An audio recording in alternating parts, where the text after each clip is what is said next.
ನಮಸ್ಕಾರ ಸ್ನೇಹಿತರೆ, ಪ್ರಗತಿ ಕ್ರಿಯೇಟಿವ್ ಕಡೆಯಿಂದ. ಇಲ್ಲಿ ನೋಡಿ, ನಮಗೆ ಒಂದು 40 ವರ್ಷದ ಹಳೆ ಕಾಲೇಜ್ ರಿನೋವೇಷನಿಗೆ ಬಂದಿದೆ.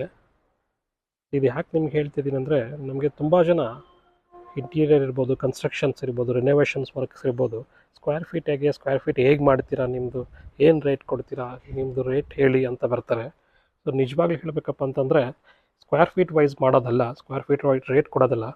ಫಸ್ಟು ಆಗಿರೋ ಪ್ರಾಬ್ಲಮ್ಸ್ ಏನಿದೆ, ಅಲ್ಲಿ ಯಾವ ಥರ ಕೊಡಬೇಕು ಮೆಟೀರಿಯಲು, ಯಾವ ಥರ ಕಸ್ಟಮರ್ಸ್ಗೆ ಹೆಲ್ಪ್ ಆಗುತ್ತೆ, ಏನು ಡಿಸೈನ್ಸ್ ಬರುತ್ತೆ, ಯಾವ ಲುಕ್ ಬರುತ್ತೆ, ಔಟ್ಪುಟ್ ಹೇಗಿರುತ್ತೆ ಅಂತ ಅದರ ಮೇಲ್ಗಡೆ ಕ್ಯಾಲ್ಕುಲೇಷನ್ಸ್ ಮಾಡಿ ಅದರ ಮೇಲ್ಗಡೆ ನೋಡಿಕೊಂಡು ಆಮೇಲೆ ಅದನ್ನು ರೇಟ್ ಕೊಟೇಶನ್ ಕೊಡೋಕ್ಕೆ ಬರುತ್ತೆ.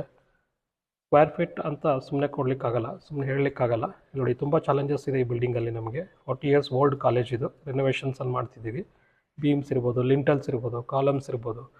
ಇಲ್ಲಿ ಏನು ಮಾಡಿದೆ ಅಂದರೆ, ಪೇಂಟ್ ಮೇಲೆ ಪೇಂಟ್ ಮಾಡಿ ತುಂಬಾ ಹಾಳಾಗಿದೆ ಇದು.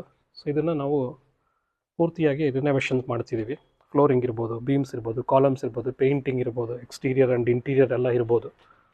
ಸೊ ಪ್ರತಿಯೊಂದು ವೀಡಿಯೋ ನೆಕ್ಸ್ಟ್ ಟೈಮ್ ನಿಮ್ಮ ಜೊತೆ ಶೇರ್ ಮಾಡ್ಕೊಳ್ತೀನಿ. ಇದೇ ಥರ ಯಾವುದೇ ಕೆಲಸ ಇರಲಿ, ಕನ್ಸ್ಟ್ರಕ್ಷನ್ ಇರ್ಬೋದು, ರಿನೋವೇಷನ್ ಇರ್ಬೋದು, ಅಥವಾ ಇಂಟೀರಿಯರ್ ಇರ್ಬೋದು, ದಯವಿಟ್ಟು ಪ್ರಗತಿ ಕ್ರಿಯೇಟಿವ್ ಕಾಂಟ್ಯಾಕ್ಟ್ ಮಾಡಿ. Thank you.